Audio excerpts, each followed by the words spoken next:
Okay सरकार, last point for revision series का last point. जी हाँ, अगला नाम सुनते ही चेहरे पे मुस्कान आएगी, foreign trade policy. Yes sir, FTP का रिवीजन। सर सुनिएगा ध्यान से, दिल थाम के। और हाँ, फॉरेन ट्रेड पॉलिसी 2015-2020, ये फॉरेन ट्रेड पॉलिसी सर जो 31 मार्च 2020 तक वैलिड थी, it has been extended for next 1 more year. मतलब 31 मार्च 2021 तक ये फॉरेन ट्रेड पॉलिसी को एक्सटेंड कर दिया है। मतलब अगर आपके एग्जाम्स जुलाई 20 में है, या आपके एग्जाम्स नवंबर 20 में, या आपके एग्जाम्स मई 21 में होने वाले, सबके लिए यही पॉलिसी काम की। ये रिवीजन लेक्चर सबके लिए हेल्प करेगा बच्चों। ओके सर, दिल थाम के सुनेगा बेटा। सरकार फॉरेन ट्रेड पॉलिसी, और हाँ इसका भी रिवीजन लेक्चर अगर आपने देख लिया, सर सारे चैप्टर तो आपने रिवाइज कर लिए, प्लस ये एफटीपी भी अगर आपने देख लिया, तो डेफिनेट सी बात है आपको फील आ जाएगा आज तो अपन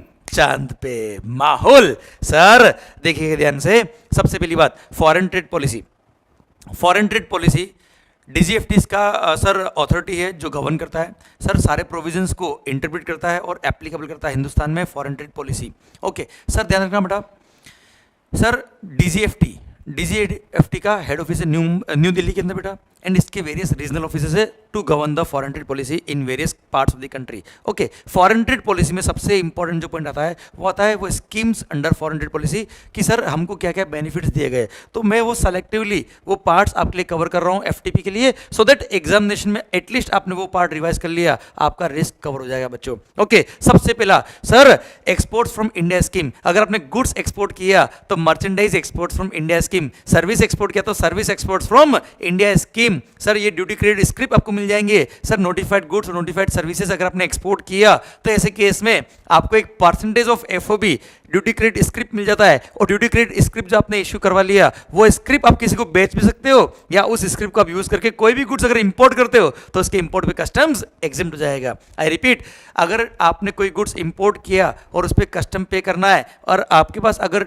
MEIS या SEIS ड्यूटी क्रेडिट स्क्रिप्ट पड़े, तो स्क्रिप्ट को यूज करके आप उतना कस्टम पे नहीं करेगा, उतना कस्टम का आपको बेनिफिट मिल जाएगा on import of goods.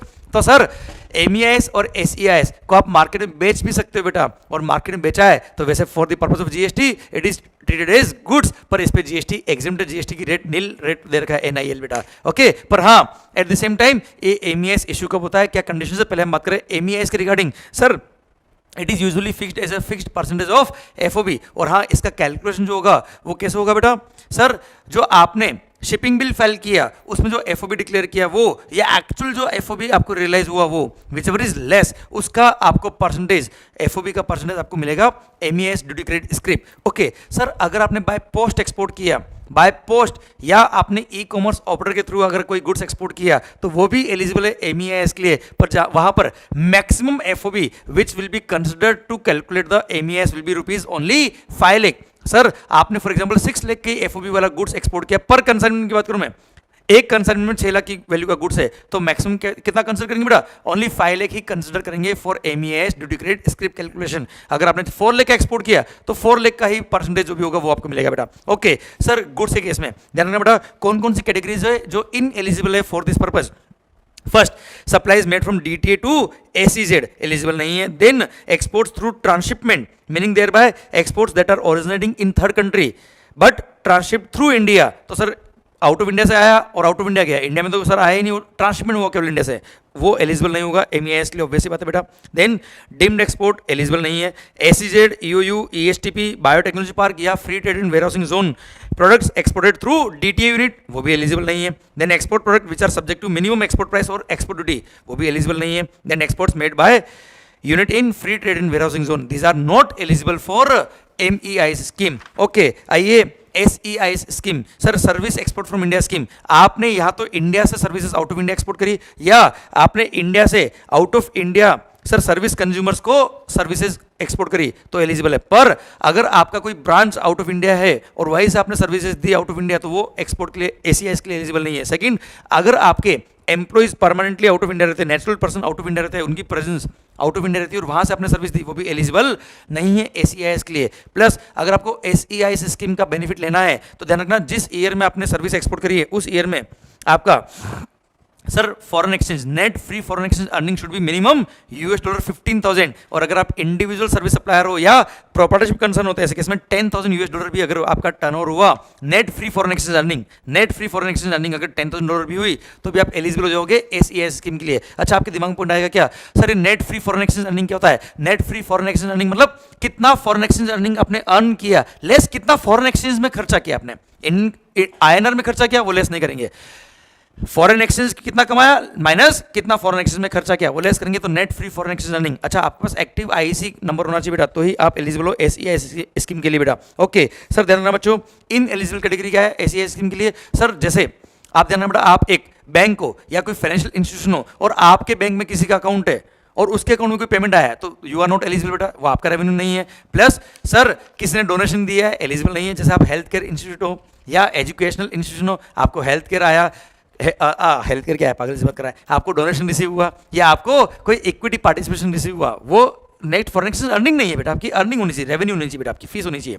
Plus sir जैसे आपने अमेरिकन डिपॉजिट रिसिट्स या sir GDR ADR GDR issue किए या फॉरेन करेंसी बॉन्ड इशू करके आपने फंड रेज किया बेटा, those are not earning, foreign exchange earning नहीं है बेटा आपका। सर देन आपने ध्यान दीजिए बेटा, कोई लोन लिया फॉरेन एक्सचेंज में, सर अगेन वो एलिजिबल, वो अर्निंग नहीं है यार, अर्निंग का रेवेन्यू काउंट करेंगे बेटा। ओके सर, आपको फीस रिसीव हुआ है, यस वो काउंट करेंगे। पर अगर आप मान लो टेलीकॉम कंपनी हो तो आपको एक्सक्लूड कर दिया। आप एयरलाइन या शिपिंग कंपनी हो और आपके वेसल या एयरक्राफ्ट कंट्री X से निकल रहा है और कंट्री Y जा रहा है without touching India at all, तो सर आपकी रेवेन्यू को काउंट नहीं करेंगे for the purpose of SEIS scheme. Then sir payment for services received from EEFC account consider नहीं होगा। देन अगर SEZ यूनिट हो आप, sir export turnover relating to services of unit operating in SEZ, EOU, ESTP, software technology park unit और biotechnology park unit में अगर आप हो तो उनकी सर्विसेज को sir supply of services made to such unit या इन यूनिट ने सर्विसेज दी है तो सर उनको काउंट नहीं करते बेनिफिट के लिए बेटा।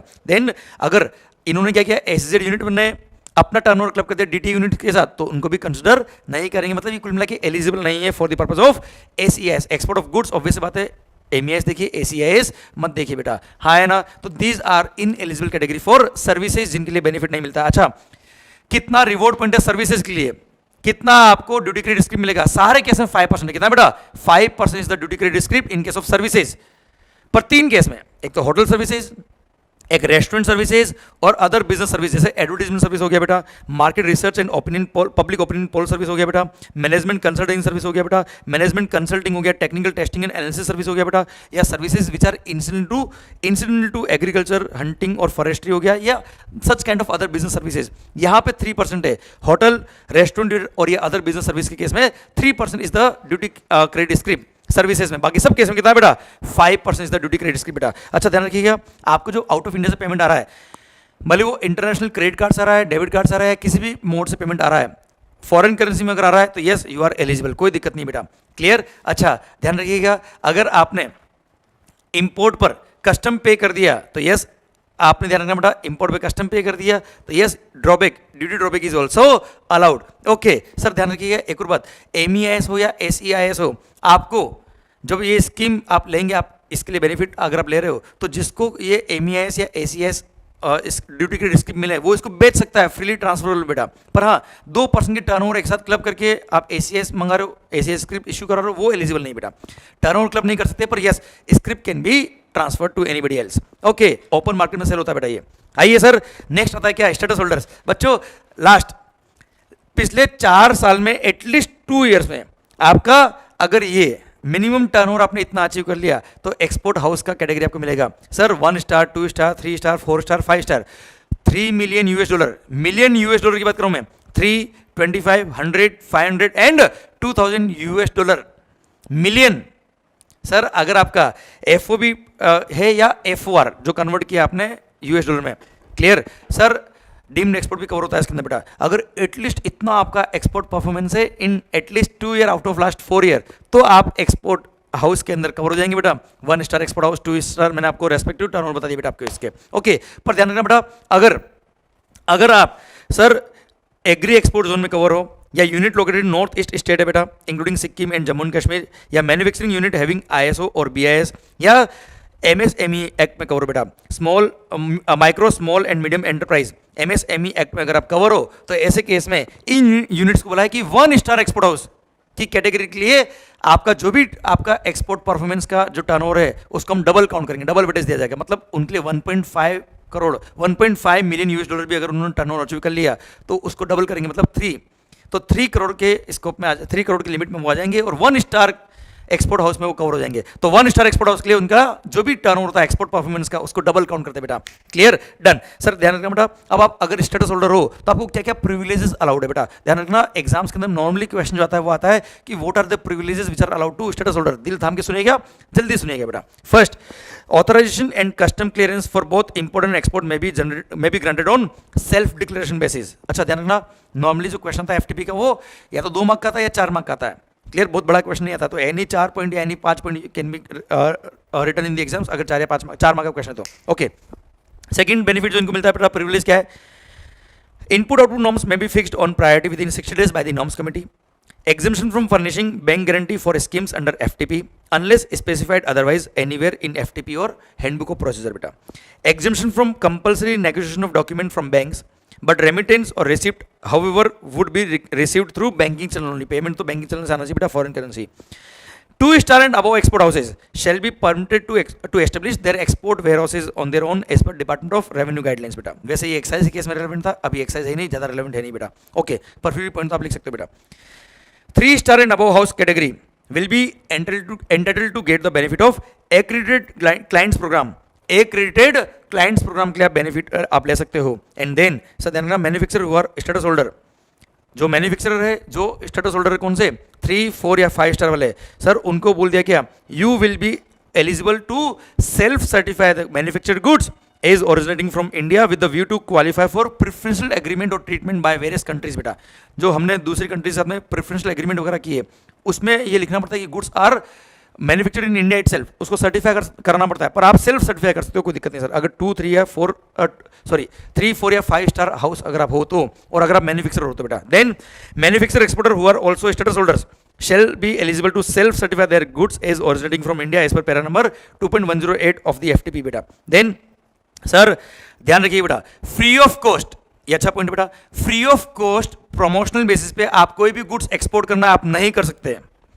फ्री ऑफ कॉस्ट कोई भी गुड्स प्रमोशनल बेसिस पे आपको अगर एक्सपोर्ट करना आप एक्सपोर्ट नहीं कर सकते, पर अगर आप स्टेटस होल्डर हो तो यस आप free of cost goods sample के लिए बाहर भेज सकते हो फॉर एक्सपोर्ट प्रमोशन, पर उसके लिए एक लिमिट दे रखी है। अगर आप James and jewellery, articles of gold and other precious metal की बात कर रहे हो तो ऐसे केस में वहां लिमिट दे दिया कितना, 2% of average turnover, average net foreign exchange received in last 3 financial year बेटा। लास्ट 3 लाइसेंसिंग ईयर में आपका एक्सपोर्ट रियलाइजेशन कितना था बेटा, average export realisation in last 3 years, उसका एवरेज क्लियर, और रुपीज 1 करोड़ और rupees 1 crore, whichever is higher, higher ना बेटा सर, इतना whichever is lower, sorry I repeat, whichever is lower, I repeat 1 crore और 2% ऑफ 1 करोड़ और 2% of average annual realisation of foreign exchange in case of export. Clear, अगर आप whichever is lower, इतना maximum आप क्या कर सकते हो बेटा, फ्री ऑफ कॉस्ट गुड्स बाहर भेज सकते हो ऑन सैंपल बेसिस। किसके केस में बेटा, जेम्स एंड ज्वेलरी के केस में, देन आर्टिकल्स ऑफ गोल्ड और अदर मेटल के केस में। पर हाँ अदर गुड्स अगर है तो वहां पे 1 करोड़ का लिमिट नहीं है बेटा, वहां पे direct 2% of the export realisation in last 3 years, जो एवरेज एनुअल रियलाइजेशन था आपका लास्ट 3 साल में, उसका 2% तक का आप फ्री ऑफ कॉस्ट बाहर भेज सकते हो अगर आप स्टेटस होल्डर हो तो सर। पर अगर आप फार्मास्यूटिकल कंपनी हो और अगर आप WHO, वर्ल्ड हेल्थ ऑर्गेनाइजेशन या यूनाइटेड नेशंस या गवर्नमेंट हेल्थ प्रोग्राम को कोई दवाई वगैरह सप्लाई कर रहे हो तो वहां पे आपका जो लिमिट देखा जाएगा फ्री ऑफ गुड्स जो आप सैंपल बाहर भेज रहे हो एक्सपोर्ट प्रमोशन के लिए, वो 8% तक अलाउड है बेटा। 8% of your average annual turnover in last 3 licensing year, clear, उतना आप free of cost medicine out pharmaceutical goods आप भेज सकते हो बाहर अगर आप फार्मास्यूटिकल कंपनी हो और अगर आप WHO या गवर्नमेंट हेल्थ प्रोग्राम या यूनाइटेड नेशन को सप्लाई कर रहे हो तो बेटा। क्लियर, डन, ये हो गया क्या स्टेटस होल्डर्स। आइए ड्यूटी एग्जिबिशन और रेमिशन स्कीम बेटा। ड्यूटी एग्जिबिशन स्कीम में 2 पॉइंट आते हैं बेटा, एडवांस ऑथराइजेशन और duty free import authorisation scheme. And duty remission scheme में ड्यूटी ड्रॉबैक स्कीम। तो ड्यूटी ड्रॉबैक तो आप ऑलरेडी कस्टम में पूरा पढ़ चुके बेटा, जहाँ पे सेक्शन नंबर 74 हो या सेक्शन नंबर 75 हो कस्टम का, आपने कोई गुड्स इंपोर्ट किया, उसी गुड्स को एक्सपोर्ट कर दिया, उसमें जो कस्टम पे किया उसका रिफंड मिल जाएगा। क्लियर, 75 में कोई गुड्स आपने इंपोर्ट किया, उससे आउटपुट गुड्स मैन्युफैक्चर किया और फिर आपने एक्सपोर्ट किया तो इनपुट पे जो कस्टम पे किया उसका ड्रॉबैक मिल जाएगा। All industry rate, brand rate या स्पेशल ब्रांड रेट बेटा। क्लियर। तो ड्रॉबैक के बारे में तो यहाँ पे कोई डिस्कशन नहीं किया, पर हाँ एडवांस ऑथराइजेशन क्या होता है साहब, अगर कोई भी गुड्स आपको इंपोर्ट करना है तो before import of goods itself आप क्या करिएगा, आपके रीजनल अथॉरिटी से परमिशन लेके आइएगा, एडवांस ऑथराइजेशन इशू करा दीजिएगा बेटा। अब सुनिएगा बेटा, अगर आपने डीजीएफटी से एडवांस ऑथराइजेशन इशू करा दिया तो एडवांस ऑथराइजेशन क्या होता है बेटा, अगर आपको कोई भी, इसका मीनिंग क्या है, अगर आपको कोई भी इनपुट इंपोर्ट करना है विदाउट कस्टम, क्योंकि वो इनपुट काम आएंगे किसमें, ऐसे आउटपुट गुड्स में which are going to be exported from India itself. तो सर इनपुट पे अगर कस्टम पे करोगे फिर उस पर आउटपुट में यूज करोगे और आउटपुट एक्सपोर्ट करोगे तो ड्रॉबैक वैसे ही मिलता है। तो आपने गवर्नमेंट को बोला साहब हमको ड्यूटी फ्री इंपोर्ट अलाउ कर दो ना यार। तो एडवांस ऑथराइजेशन ये कहता है कि यस, अगर आपने डीजीएफटी से ऑथराइजेशन ले लिया तो you can import the goods without payment of customs. Clear. अब आप उसको इंपोर्ट करके उसको किसी और को बेचोगे नहीं, हाँ आप खुद मैन्युफैक्चरर होना चाहिए, या फिर आप अगर मर्चेंट मैन्युफैक्चरर हो, मर्चेंट एक्सपोर्टर हो। मर्चेंट एक्सपोर्टर मतलब मैं तो केवल ट्रेडिंग करता हूं, मैंने गुड्स इंपोर्ट किया, मैंने एक सपोर्टिंग मैन्युफैक्चरर जो डिक्लेयर करूंगा मैं, वो सपोर्टिंग मैन्युफैक्चरर मेरे बिहाफ पे मैन्युफैक्चर करेगा, एक तरह से जॉब वर्क हो गया बेटा, और वो मैन्युफैक्चर करके मेरे को देगा और मैं एक्सपोर्ट कर दूंगा तो चले जाएगा बेटा, कोई दिक्कत नहीं है। क्लियर। तो मैं या तो जो इनपुट इंपोर्ट कर रहा हूं उससे मैं एक्सपोर्ट करना चाहिए, या फिर सर मैंने इंटरमीडिएट सप्लाई किया, मतलब मैंने क्या किया, फॉर एग्जाम्पल मैंने केमिकल इंपोर्ट किया, केमिकल से मैंने प्लास्टिक बनाया और प्लास्टिक बना के मैंने आपको दे दिया और आप प्लास्टिक से प्लास्टिक चेयर बना के एक्सपोर्ट करो बेटा। तो सर ऐसे केस में सर मैंने जो सप्लाई किया वो आपको सप्लाई किया और आपने अल्टीमेटली एक्सपोर्ट किया बेटा, तो अल्टीमेटली मेरा प्लास्टिक एक्सपोर्ट हुआ ना यार, तो भी चल जाएगा साहब। या फिर मैंने फॉरेन गोइंग वेसल या एयरक्राफ्ट को एज ए स्टोर्स कोई गुड सप्लाई किया तो यस चलेगा साहब, कोई दिक्कत नहीं, वो भी एलिजिबल है एडवांस ऑथराइजेशन स्कीम के लिए। या फिर सर डिम्ड एक्सपोर्ट की कैटेगरीज जो एफटीपी में डिफाइन करी उसके लिए अगर मैंने सप्लाई किया, जैसे एसजेड वगैरह को सप्लाई किया अगेंस्ट फॉरेन करेंसी, या यूनाइटेड नेशन की कोई स्पेशल प्रोग्राम चल रहा है बेटा उनको सप्लाई किया अगेंस्ट फॉरेन करेंसी, तो yes I am eligible for what, advance authorisation scheme. Okay. अब अगर मेरा लास्ट 2 ईयर में प्रेसिडिंग 2 फाइनेंशियल में कुछ भी एक्सपोर्ट परफॉर्मेंस अगर मेरा है तो I am eligible for annual requirement के लिए advance authorisation, advance authorisation for annual requirement, और वो कितना होगा बेटा 300%, मतलब 3 times of the FOB value of the physical export and और FOR value of deemed export in the presiding financial year. पिछले साल में आपका कितना FOB वैल्यू ऑफ एक्सपोर्ट था या डिम्ड एक्सपोर्ट केस में FOR वैल्यू कितना था बेटा, उसका 3 टाइम्स और ₹1 crore whichever is higher, इतना मेरे को एनुअल रिक्वायरमेंट के लिए एक साथ परमिशन मिल जाएगी, सब कोई दिक्कत नहीं है। ओके। अब सर कंडीशन ये है कि जो आपने इंपोर्ट किया वो एक्सपोर्ट में काम होना चाहिए, मतलब एक्चुअल यूजर कंडीशन होनी चाहिए बेटा, आप ही यूज करोगे किसी और को नहीं बेचोगे बेटा। Clear sir. पर इनको यूज करके जब मैं एक्सपोर्ट करूंगा आउटपुट गुड्स, तो आउटपुट गुड्स की वैल्यू जो होनी चाहिए उसमें एटलीस्ट 15% वैल्यू एडिशन होना चाहिए बेटा, मतलब 1 करोड़ का अगर आपने इंपोर्ट किया इनपुट तो at least FOB value of export, CIF value अगर आपकी 1 करोड़ है तो एक्सपोर्ट जब करोगे उसकी FOB value minimum 1 crore 15 lakh होनी चाहिए बेटा। चाय के केस में 50% दिया बेटा, मतलब वहाँ पे उस एग्जाम्पल में 1 करोड़ 50 लाख आपका minimum FOB value of export होना चाहिए तो ही बेनिफिट मिलेगा, नहीं तो बेनिफिट नहीं मिलेगा। अच्छा एक और स्कीम है बेटा जनरल, एक और स्कीम दे रखा है सेल्फ रेटिफिकेशन स्कीम। अब सेल्फ रेटिफिकेशन स्कीम में क्या होता है बेटा, देखो क्या होता है बच्चों, अब एक सिस्टम तुम्हें समझाता हूं, जैसे मैंने बहुत सारा प्लास्टिक इंपोर्ट कर लिया, बहुत सारे इनपुट इंपोर्ट कर लिए, बहुत सारे इनपुट इंपोर्ट किए और मैंने एक मशीन बनाई, तो गवर्नमेंट को ये भी तो चेक करना होगा कि मेरे सारे इनपुट उस मशीन में काम आया कि नहीं आया, क्योंकि मशीन मैंने एक्सपोर्ट किया, मैंने एडवांस ऑथराइजेशन बेनिफिट लिया सारे इनपुट बेटा, तो गवर्नमेंट क्या करता है एक standard input output norms fix कर लेता है बेटा, SION। क्लियर। तो सारे इनपुट और आउटपुट रेशियो को गवर्नमेंट चेक करेगा कि सारे इनपुट मेरे एक्सपोर्ट में काम आया कि नहीं, स्टैंडर्ड इनपुट आउटपुट नॉर्म्स के अकॉर्डिंग ही मेरे को बेनिफिट मिलेगा। पर हाँ अगर किसी गुड्स के लिए SION फिक्स नहीं है या मैं कुछ एडिशनल इनपुट वगैरह भी यूज करता हूँ, डिफरेंट इनपुट वगैरह यूज करता हूं, तो मैं चाहूं तो सेल्फ रेटिफिकेशन स्कीम के लिए अप्लाई कर सकता हूं मेरे रीजनल अथॉरिटी को, और रीजनल अथॉरिटी को अगर मैंने अप्लाई किया है तो मेरे लिए सेल्फ रेटिफिकेशन स्कीम के थ्रू मेरे लिए अलग से इनपुट आउटपुट नॉर्म्स फिक्स हो जाएंगे और उस रेशियो के अकॉर्डिंग मैं इनपुट इंपोर्ट कर सकता हूं to use in output goods which are going to be exported from India.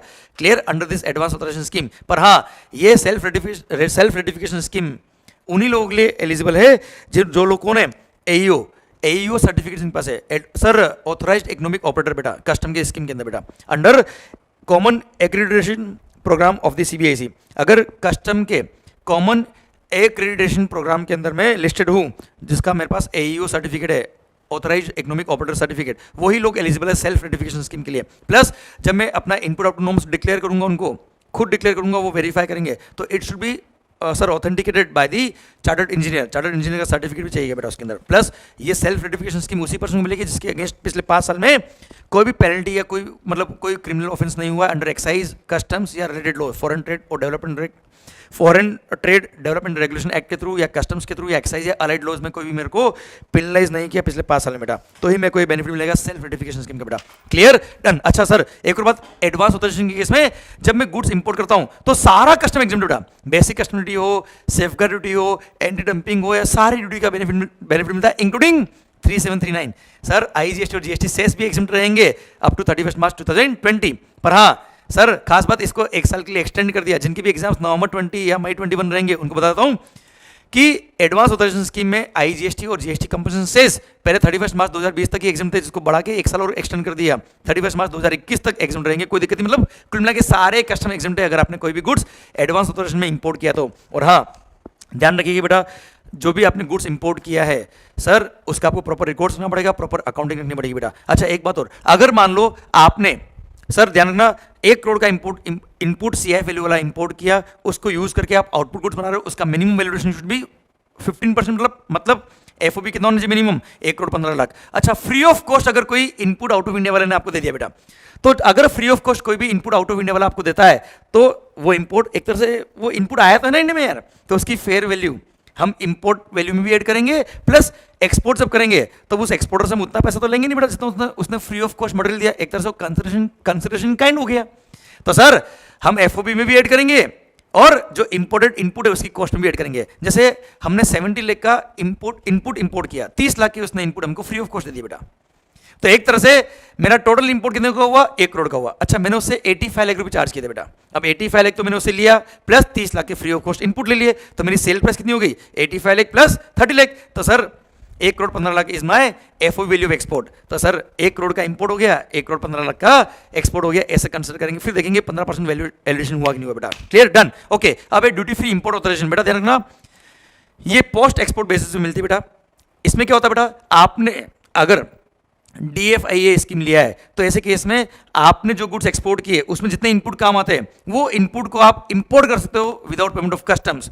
Clear, after export of the goods. अब ध्यान रखना बेटा, अगर आपने ये बेनिफिट लिया है तो आपका एक्सपोर्ट का value addition should be minimum 20%, not the 15%। Clear, और ध्यान रखना बेटा, जिन गुड्स के लिए standard input output norms fix होता है उसी गुड्स के लिए sir duty free import authorisation scheme eligible है। अगर आपकी गुड्स के लिए SION फिक्स नहीं है, standard input output norms fix नहीं है, तो आपको एडवांस ऑथराइजेशन मिल जाएगा पर DFIA नहीं मिलेगा बेटा। यहाँ मिनिमम वैल्यूएशन 20% है, एडवांस ऑथराइजेशन में कितनी थी बेटा, 15%। अच्छा, advance authorisation gems and jewellery and gold sector के लिए भी अवेलेबल है, पर ये DFIA उसके लिए एलिजिबल नहीं है। अच्छा, आपने एडवांस ऑथराइजेशन में कोई गुड्स इंपोर्ट किया तो वो एक्चुअल यूजर कंडीशन में एप्लीकेबल होती है, मतलब you can not sell it to anybody else. पर अगर आपने DFIA स्कीम लिया है तो आपने गुड्स इंपोर्ट किया, उससे पहले आप ऑलरेडी एक्सपोर्ट कर चुके हो, तो ऐसे केस में आप गुड्स को ट्रांसफर कर सकते हो। क्लियर, DFIA स्कीम एंड जो इनपुट आपने इंपोर्ट किए इस स्कीम के थ्रू बोथ आर ट्रांसफरेबल, पर एडवांस ऑथराइजेशन के केस में ऐसा पॉसिबल नहीं है बच्चों। तो these are differences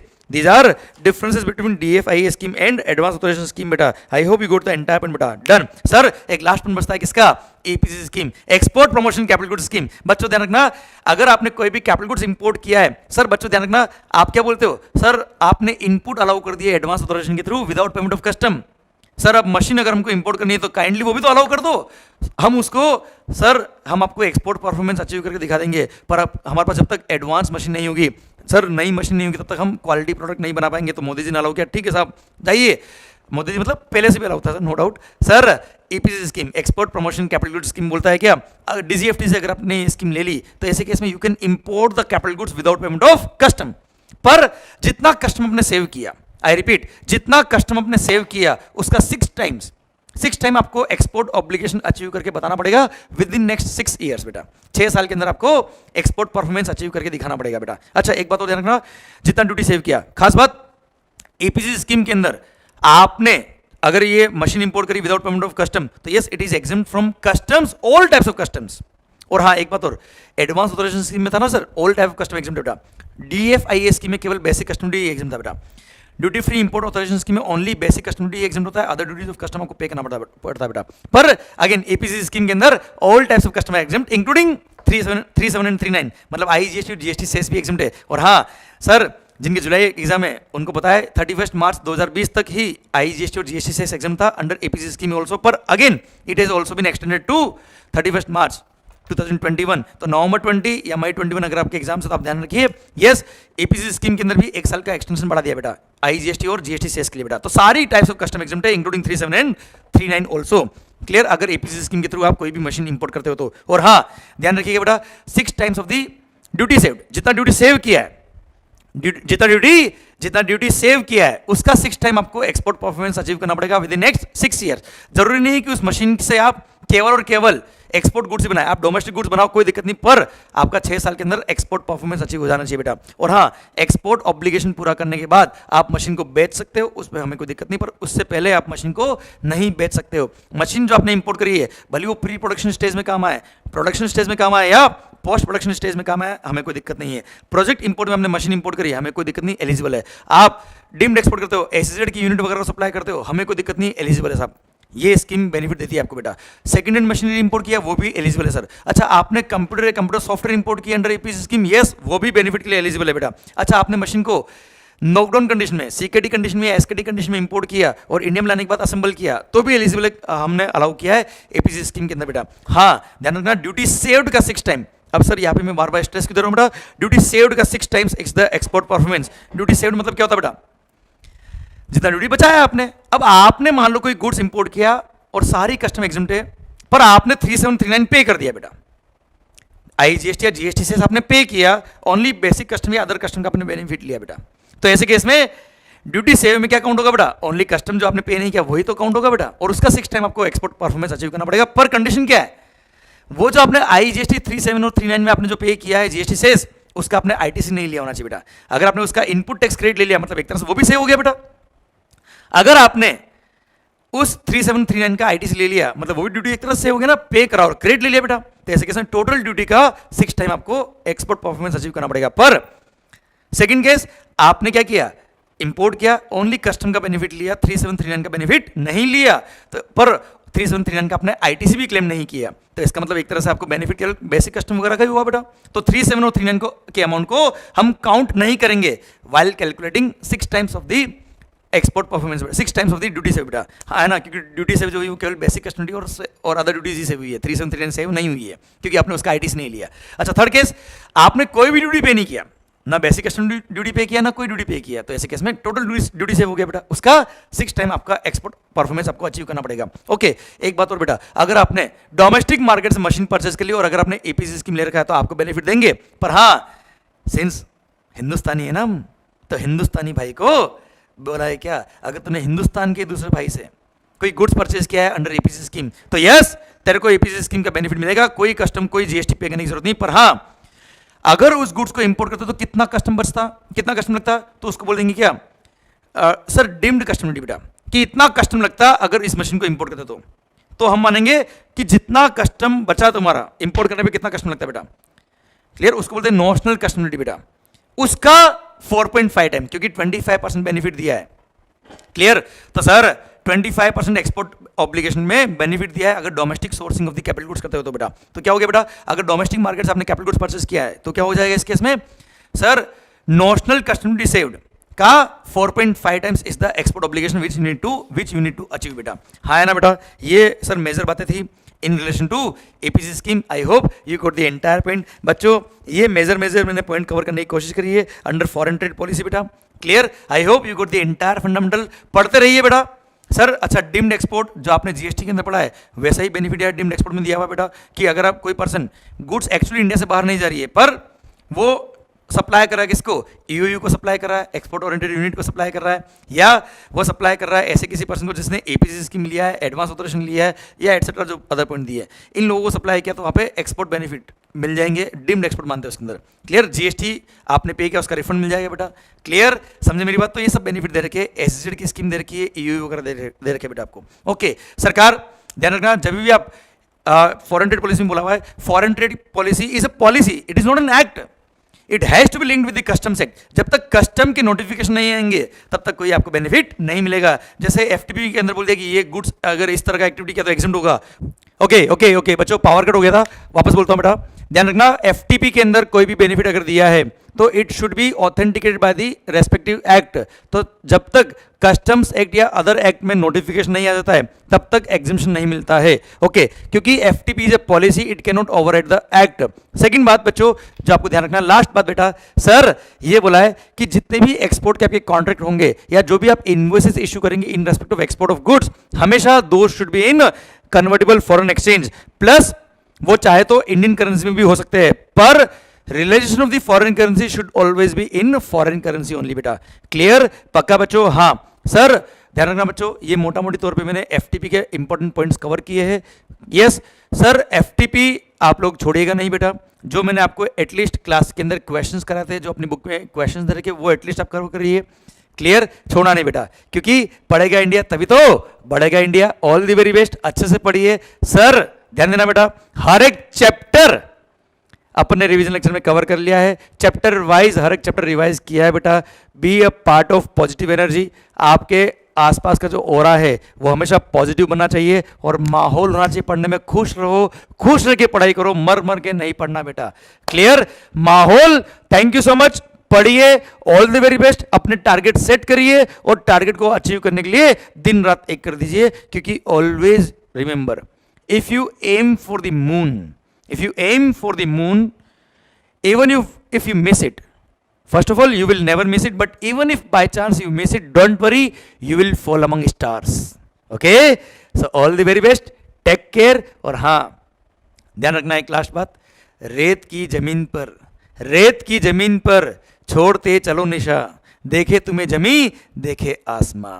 all the very best, take care, God bless you, thank you so much.